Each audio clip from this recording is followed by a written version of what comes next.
Shalom, salam di dalam damai sejahtera Tuhan Yesus Kristus. Selama kita bertemu kembali di dalam kebenaran Injil, ajaran Injil sepenuh dari Tuhan Yesus Kristus untuk kita sekalian yang mengikuti siaran ibadah tengah minggu ini.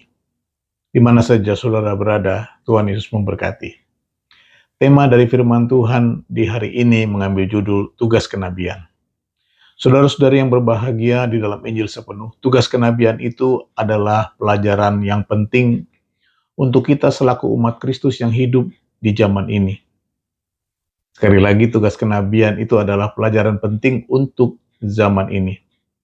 Karena secara umum, umat memahami bahwa definisi rasul adalah utusan-utusan Tuhan Yesus Kristus di zaman Perjanjian Baru atau di zaman tahun Masehi. Sedangkan nama atau definisi nabi adalah utusan Allah di zaman Perjanjian Lama. Dengan perkataan lain, istilah atau sebutan rasul itu tidaklah dikenal di zaman Perjanjian Lama. Karena ada tertulis di dalam Injil Perjanjian Baru bahwa rasul itu adalah nama yang diberikan oleh Yesus Kristus kepada murid-murid pilihannya. Itu tertulis, saudara-saudaraku, di dalam Lukas 6 ayat 12 dan 13. Saya bacakan. Pada waktu itu pergilah Yesus ke bukit untuk berdoa, dan semalam-malaman ia berdoa kepada Allah. Ketika hari siang, ia memanggil murid-muridnya kepadanya, lalu memilih dari antara mereka 12 orang yang disebutnya rasul. Amin. Jadi, saudara-saudaraku, Tuhan Yesus sendiri yang memberi nama rasul kepada murid-murid pilihannya. Itulah definisi rasul, yaitu murid-murid unggulan atau murid-murid pilihan Tuhan Yesus Kristus. Itu berarti sebelum zaman itu, nama rasul tidaklah dikenal di zaman para nabi. Namun tidaklah demikian dengan nama atau sebutan nabi. Selain di dalam kehidupan Perjanjian Lama, nabi atau tugas kenabian dikenal di dalam Injil Perjanjian Baru bukan sekedar pelajaran sejarah atau keteladanan dari masa atau zaman yang lampau, melainkan tugas kenabian itu tertulis di dalam Injil Perjanjian Baru sebagai jabatan atau pekerjaan di dalam gereja atau tubuh Kristus. Inilah berita Injil yang akan kita pelajari hari ini, saudara-saudaraku, sesuai dengan keberadaan kita di zaman ini. Apa maksudnya, saudara-saudaraku? Untuk jelasnya, marilah kita periksa berita Injilnya yang tertulis di dalam Efesus 3 ayat 4-6. Efesus 3 ayat 4-6. Apabila kamu membacanya, kamu dapat mengetahui daripadanya pengertianku akan rahasia Kristus, yang pada zaman angkatan-angkatan dahulu tidak diberitakan kepada anak-anak manusia, tetapi yang sekarang dinyatakan di dalam Roh kepada rasul-rasul dan nabi-nabinya yang kudus, yaitu bahwa orang-orang bukan Yahudi karena berita Injil turut menjadi ahli-ahli waris dan anggota-anggota tubuh dan peserta dalam janji yang diberikan dalam Kristus Yesus. Amin. Kita mulai dengan pelajaran dasar atau definisi umum dari tugas kerasulan dan tugas kenabian. Seperti yang tertulis, tugas kerasulan dan tugas kenabian adalah menjadi terang atau menjadi juru penerang. Merekalah petugas yang menerangkan rahasia Kristus atau rahasia kerajaan surga. Itu tertulis dalam ayat 4 dan 5, saya bacakan kembali. Apabila kamu membacanya, kamu dapat mengetahui daripadanya pengertianku akan rahasia Kristus, yang pada zaman angkatan-angkatan dahulu tidak diberitakan kepada anak-anak manusia, tetapi yang sekarang dinyatakan di dalam Roh kepada rasul-rasul dan nabi-nabinya yang kudus. Maksudnya ialah, saudara-saudaraku, apabila kita bertekun di dalam pengajaran para rasul atau Injil Perjanjian Baru, maka kita akan mengerti makna dari tugas kerasulan dan tugas kenabian dalam zaman Perjanjian Baru atau di dalam zaman sekarang ini, yaitu untuk memberitakan Injil, menyatakan rahasia Kristus atau rahasia kerajaan surga seperti yang tertulis di dalam ayat 6. Saya bacakan sekali lagi, yaitu bahwa orang-orang bukan Yahudi karena berita Injil turut menjadi ahli-ahli waris dan anggota-anggota tubuh dan peserta dalam janji yang diberikan dalam Kristus Yesus. Inilah definisi umum tentang tugas kerasulan dan tugas kenabian, memberitakan Injil kerajaan surga yang berisi bahwa orang-orang yang bukan Yahudi atau di luar umat pilihan Israel bisa menjadi ahli waris kerajaan surga, itu yang pertama. Kedua, bisa menjadi anggota-anggota tubuh Kristus. Dan yang ketiga, bisa menjadi peserta di dalam Injil Perjanjian Baru. Ayat 6 inilah, saudara-saudaraku, yang akan menjadi topik utama di dalam tema kita hari ini. Sekali lagi kita simak ayat 6, saudara-saudaraku ya, yaitu bahwa orang-orang bukan Yahudi karena berita Injil turut menjadi ahli waris dan anggota-anggota tubuh dan peserta dalam janji yang diberikan dalam Kristus Yesus. Apakah itu, saudara-saudaraku? Itulah murid-murid Tuhan Yesus Kristus di zaman ini bisa menjadi peserta tugas kerasulan dan tugas kenabian. Tentu saja yang dimaksud adalah murid-murid unggulan atau murid-murid pilihan Tuhan Yesus Kristus, yaitu mereka yang sungguh-sungguh bertekun di dalam pengajaran para rasul atau Injil Perjanjian Baru.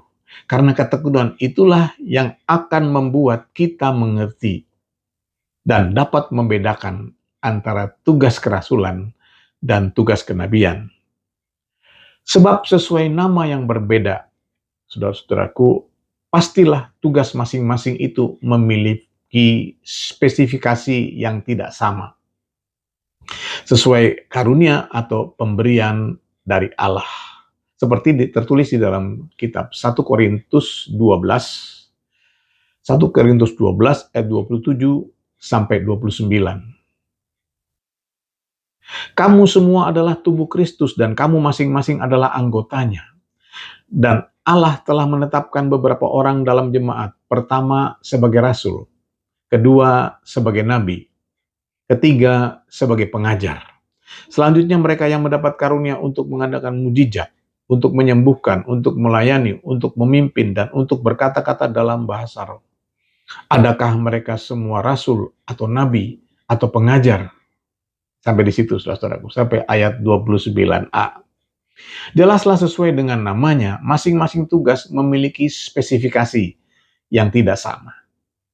Ini tertulis dalam ayat-ayat kita berikutnya, saudara-saudaraku. Mari kita periksa, kita buka Efesus 4 ayat 7 sampai 12.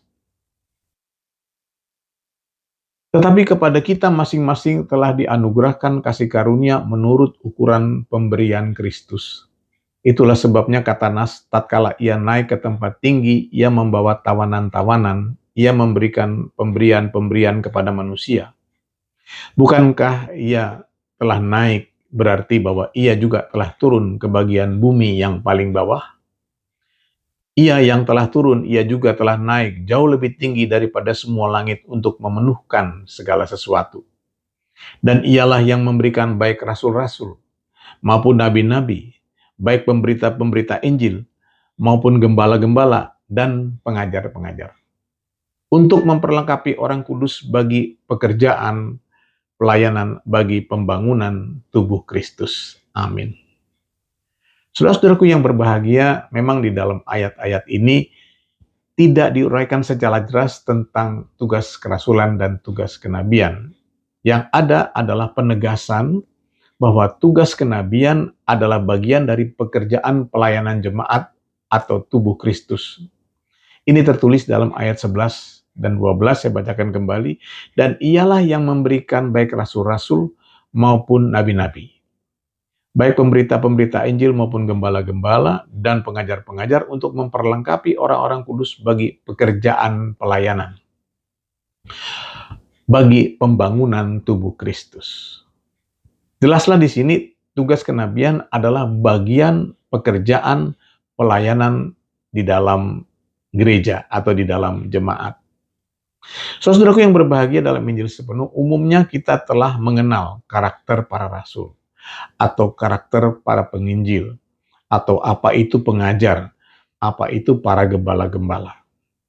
Justru yang masih belum jelas adalah tugas kenabian di dalam jemaat. Bahkan menjadi rahasia, saudara-saudaraku.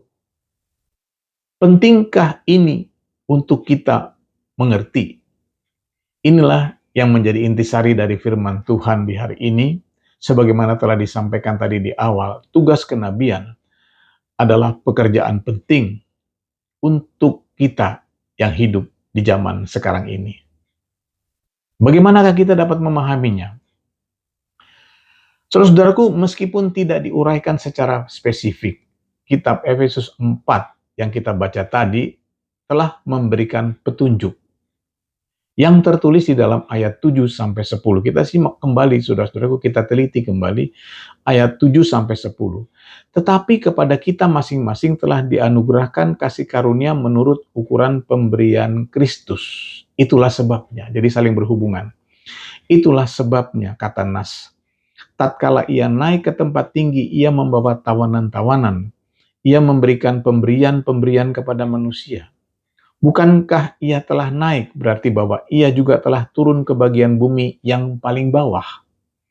Ia yang telah turun, ia juga telah naik jauh lebih tinggi daripada semua langit untuk memenuhkan segala sesuatu. Perhatikanlah, saudara-saudaraku, bahwa ayat-ayat ini menulis tentang Yesus Kristus yang telah turun, ya. Ia juga yang telah naik ke tempat yang maha tinggi. Peristiwa apakah ini, saudara-saudaraku? Ini adalah peristiwa kematian, kebangkitan, dan kenaikan Tuhan Yesus Kristus ke surga. Nah, apa kaitannya ini, saudara-saudaraku, dengan tugas kenabian? Perhatikanlah, dalam tulisan ini ada satu peristiwa turun dan dua peristiwa naik. Pertama, Yesus Kristus, saudara-saudaraku, yang mati di kayu salib telah turun ke dalam kerajaan maut untuk berperang dan membebaskan para tawanan kerajaan maut. Ini berbicara tentang turun atau peristiwa turun. Selanjutnya, saudara-saudaraku, setelah Yesus Kristus mengalahkan kerajaan maut, ia naik ke surga bersama para tawanan untuk menghadap Allah Bapa. Itulah peristiwa kebangkitan Tuhan Yesus Kristus. Ya. Di sini disebutkan tentang naik, peristiwa naik yang pertama, yaitu di hari kebangkitan. Dan akhirnya yang ketiga, saudara-saudaraku, setelah kebangkitan Tuhan Yesus Kristus dan ia berulang-ulang menampakkan diri kepada para muridnya, di hari yang ke-40 sejak kematiannya, Tuhan Yesus Kristus naik ke tempat yang maha tinggi untuk memenuhkan segala sesuatu. Ini berbicara tentang kenaikan yang ketiga, ya, yaitu kenaikan di hari yang ke-40, disaksikan oleh para murid-muridnya.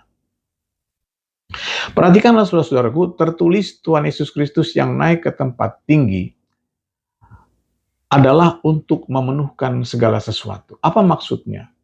Inilah bagian daripada rancangan dan kehendak Allah yang sempurna, yang dipenuhkan di dalam riwayat atau kehidupan Tuhan Yesus Kristus. Tetapi, saudara-saudaraku, apakah rancangan dan kehendak Allah itu sudah genap atau terpenuhi semuanya? Jelas belum, saudaraku. Mengapa? Karena Tuhan Yesus Kristus akan datang kembali, akan turun kembali, saudaraku, menjadi hakim yang maha adil, dan untuk memerintah bersama-sama dengan orang-orang kudusnya. Peristiwa inilah yang membuat tugas kenabian menjadi penting,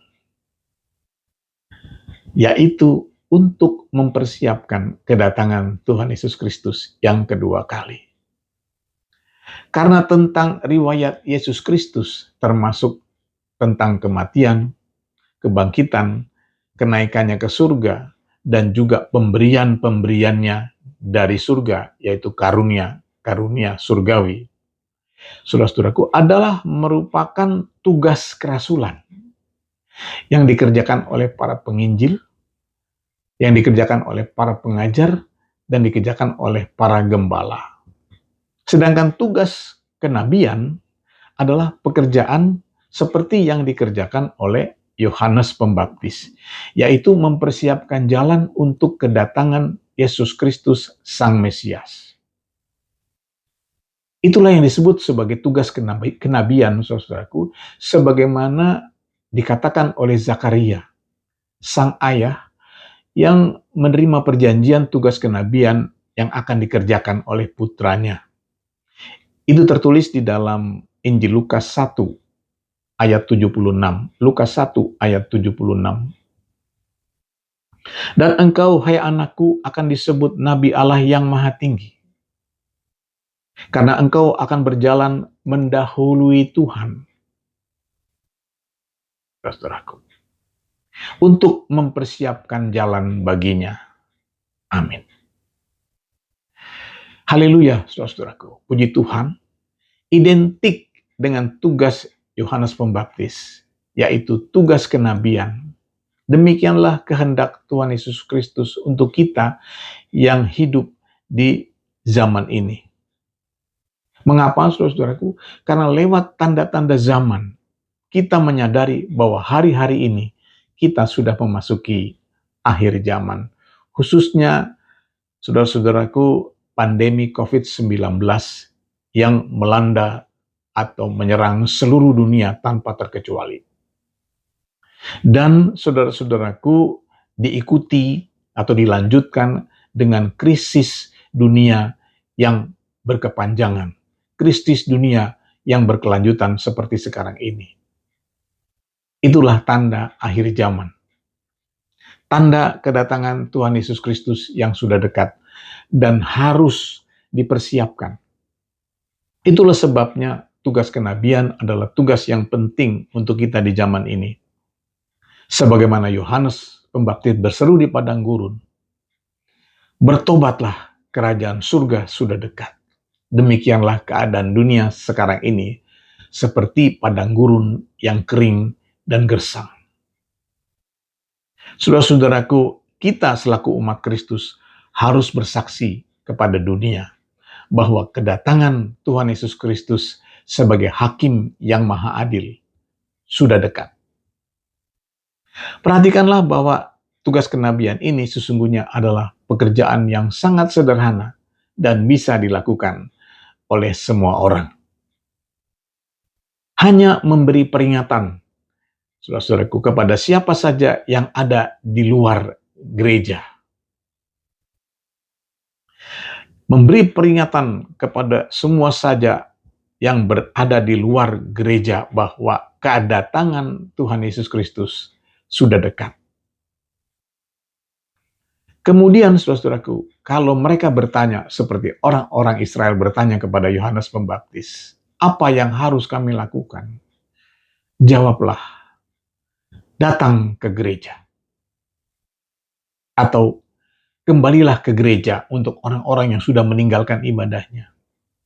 Atau setialah beribadah di gereja untuk orang-orang yang sudah mulai tidak setia lagi. Karena saudara-saudaraku, gereja itu adalah bahtera keselamatan, ibarat bahtera Nuh di akhir zaman. Di dalam gereja, saudara-saudaraku, ada berita Injil, kabar sukacita tentang Tuhan Yesus Kristus yang menyediakan pemberian-pemberian, karunia surgawi yang mulia dan ajaib, yang akan memberikan kelegaan kepada siapa saja yang datang dan percaya kepadanya. Akhirnya, saudara-saudaraku, marilah kita semua terlibat di dalam tugas kenabian ini. Satu pekerjaan yang sederhana namun teramat penting. Sebagai informasi yang memberi peringatan, kedatangan Tuhan Yesus Kristus sudah dekat. Terpujilah nama Tuhan Yesus Kristus. Biarlah kiranya Roh Kudus tetap membimbing kita. Tuhan Yesus memberkati. Mari saudara-saudaraku, kita masuk di dalam penyembahan ucapan syukur kita untuk firman yang sudah diberikan kepada kita di hari ini, saudara-saudaraku. Namun sebelumnya, mari kita mengangkat pujian, penyembahan, rumah doa.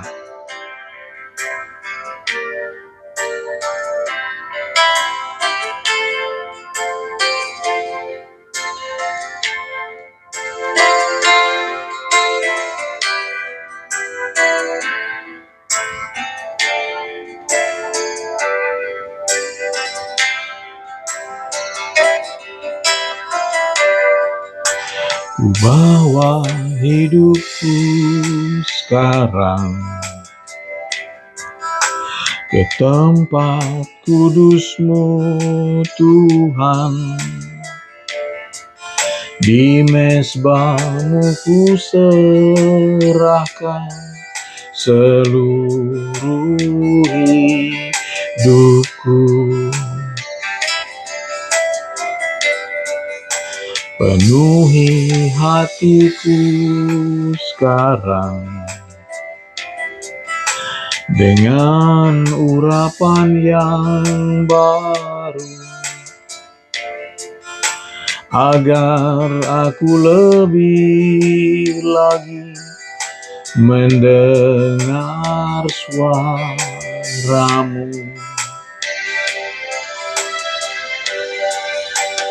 Jadikan aku, Tuhan, rumah doa-Mu, agar semua suku bangsa datang menyembah-Mu. Jadikan aku, Tuhan, rumah doa-Mu, agar segenap suku bangsa datang menyembah-Mu.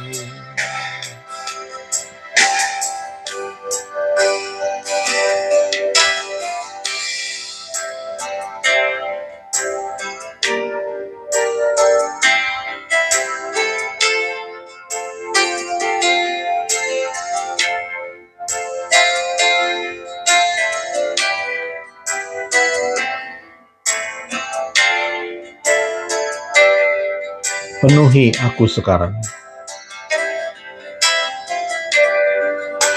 Penuhi aku sekarang dengan urapan yang baru, agar aku lebih lagi mendengar suara-Mu. Jadikan aku, Tuhan, rumah doa-Mu, agar semua suku bangsa datang menyembah-Mu. Jadikan aku, Tuhan, rumah doa-Mu, agar semua suku bangsa datang menyembahmu, agar semua suku bangsa, agar semua suku bangsa datang menyembahmu. Kita masuk di dalam doa. Bapa kami di dalam surga, Bapa kami yang baik, sungguh baik, teramat baik, yang terbaik di dalam kehidupan kami. Bapa yang kami panggil di dalam nama Tuhan Yesus Kristus, Bapa kami yang kekal, Allah yang perkasa, Raja damai, Raja di atas segala raja. Terpujilah namamu untuk selama-lamanya. Sungguh kami mengucap syukur kepadamu ya Bapa, untuk kasih dan anugerahmu di hari ini, di dalam ibadah tengah minggu ini Bapa. Terima kasih untuk pimpinanmu dari awal, pertengahan sampai akhirnya. Terima kasih buat lawatanmu, lewat firmanmu, lewat peringatan yang daripadamu. Engkau memperingatkan akan ada satu tugas yang penting Tuhan di zaman ini. Tugas yang tidak boleh diabaikan, yaitu tugas kenabian. Seperti halnya Yohanes Pembaptis yang berseru-seru di padang gurun, demikianlah kami Tuhan, umat-Mu di tengah-tengah dunia yang semakin gersang ini, harus menjadi informasi bagi dunia bahwa kedatangan-Mu yang kedua kali sudah dekat. Bapa di dalam surga, hamba-Mu sudah selesai berbicara, namun biarlah Roh-Mu yang kudus yang memeteraikan firman-Mu ini di dalam hati dan pribadi semua pemirsa jemaat yang mengikuti ibadah tengah minggu ini. Bapa di dalam surga, biarlah juga lawatan firman-Mu, yaitu hadirat-Mu dan kuasa-Mu, melawat seisi rumah daripada jemaat-Mu, para pemirsa yang mengikuti siaran ibadah tengah minggu ini, menerangi seisi rumah kami, sehingga tidak ada seorang pun di antara seisi rumah kami yang terlewatkan. Semua Tuhan Yesus mendapat jamahan-Mu pada malam hari ini dan dipersatukan Bapa di dalam bahtera keselamatan, di dalam nama-Mu, di dalam kasih-Mu, dan di dalam kebenaran Injil-Mu. Dan biarlah Tuhan hadirat-Mu yang hadir di rumah setiap jemaat-Mu itu Tuhan boleh memancar ke kiri, ke kanan, ke depan, ke belakang, menerangi seisi daerah di mana rumah Tuhan umat-Mu berada. Sebab Engkau yang kami tinggikan dan kami agungkan, yang kami sembah, yang kami puji. Biarlah kemuliaan-Mu juga menarik jiwa-jiwa di sekeliling kami untuk datang bersama-sama dengan kami. Datang ke rumah-Mu dan menyembah-Mu. Terima kasih Tuhan Yesus Kristus. Kami membawakan sekarang Tuhan kehidupan kami selama 1 minggu ini Tuhan. Biarlah kiranya Tuhan kasih karunia-Mu yang menganugerahkan, yang menaungi seluruh kehidupan kami. Umat-Mu yang sekolah, yang kuliah, yang bekerja, mengerjakan tugas-tugas rumah tangga, berusaha, berwira swasta dan berdagang. Terutama untuk saudara-saudara kami yang kecil, kaum yang lemah, para janda, anak yatim, yatim piatu yang kami kasihi. Biarlah kiranya nyata kerajaan-Mu, nyata pemerintahan-Mu dalam kehidupan kami setiap hari. Demikian pula dengan peribadatan kami sepanjang hari Tuhan. Ibadah-ibadah ini diselenggarakan oleh sidang jemaat-Mu. Biarlah mendapat urapan Roh-Mu yang kudus. Kau yang mengurapi hamba-hamba-Mu, terutama mereka Tuhan yang mendapatkan giliran tugas untuk melayani-Mu. Biarlah mereka boleh mempersembahkan ibadah yang sejati lewat urapan-Mu. Kau yang menjaga dan melindungi gereja-Mu Tuhan daripada segala yang jahat, orang jahat, roh-roh jahat Tuhan, ajaran-ajaran sesat. Dan biarlah Tuhan Yesus Kristus kemuliaan-Mu memancar memberkati daerah di mana gereja-Mu berada, terutama dengan anugerah kasih karunia dan keselamatan yang daripada-Mu. Kemuliaan-Mu itulah kiranya yang menarik jiwa-jiwa untuk datang kepadamu. Terima kasih Tuhan Yesus Kristus. Mohon anugerah kasih karunia keselamatan dan kesejahteraan untuk umat pilihan-Mu bangsa Israel. Lengan-Mu yang kuat, tangan-Mu yang ajaib yang memberkati, melindungi, memelihara umat pilihan-Mu. Kirimkanlah pekerja-pekerja-Mu untuk melengkapi jumlah penginjil-penginjil di Israel, terutama dari ke-12 suku umat pilihan-Mu. Agar nama-Mu Tuhan Yesus Kristus dimuliakan, dihormati, disegani di seluruh penjuru Israel. Mohon berkat-Mu bagi kota Yerusalem, boleh menjadi kota yang damai dan sejahtera, terutama lewat lawatan dan pimpinan Roh-Mu yang kudus. Terima kasih Bapa. Demikianlah bangsa negara kami serahkan ke dalam tangan-Mu. Ampuni dosa dan kesalahan bangsa kami, biar bangsa kami mendapat kasih karunia di mata-Mu.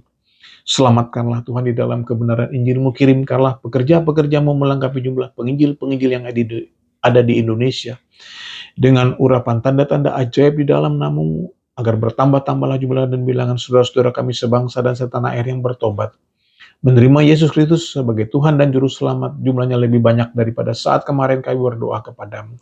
Terima kasih Bapa. Akhirnya Tuhan, lawatlah pemerintahan kami Tuhan, dari yang tertinggi sampai yang terendah, dari pusat sampai daerah, yang dipimpin oleh Bapak Prabowo Subianto dan koalisinya, baik pemerintahan eksekutif, legislatif maupun yudikatif, saudara-saudaraku, yang memerintah di Indonesia ini. Biarlah kiranya Engkau menerangi hati dan pikiran mereka dengan kasih karunia dan kebenaran-Mu, sehingga roh takut akan Engkau senantiasa ada di dalam mereka yang bekerja, melayani dan mengabdi kepada rakyat dan bangsa Indonesia. Berikanlah hikmat dan pimpinan kepada pimpinan kami, Bapak Presiden kami. Berikan dia keberanian dan berkat-Mu, supaya dia boleh melaksanakan apa yang telah dijanjikannya kepada rakyat dan bangsa Indonesia. Lindungilah dia daripada segala yang jahat. Biarlah kiranya Tuhan Yesus Kristus, Engkau yang menjaga dan memelihara kehidupannya. Terima kasih Tuhan. Terpujilah nama-Mu dari sekarang sampai selama-lamanya. Inilah ibadah dan pelayanan kami, doa dan permohonan kami. Sempurnakanlah terutama perkataan-perkataan yang belum terucapkan, karena semua hanya kami peroleskan di dalam nama-Mu. Dalam nama Tuhan Yesus Kristus, Juru Selamat kami yang hidup di surga sampai selama-lamanya. Dan di dalam nama Tuhan Yesus kami akan menutup ibadah ini dengan doa yang Kau ajarkan. Bapa kami yang di surga, dikuduskanlah nama-Mu, datanglah kerajaan-Mu, jadilah kehendak-Mu di bumi seperti di surga. Berikanlah kami pada hari ini makanan kami yang secukupnya. Dan ampunilah kami akan kesalahan kami, seperti kami juga mengampuni orang yang bersalah kepada kami. Dan janganlah bawa kami ke dalam pencobaan, tapi lepaskanlah kami daripada yang jahat. Karena Engkau yang punya kerajaan dan kuasa dan kemuliaan sampai selama-lamanya. Haleluya. Amin. Shalom.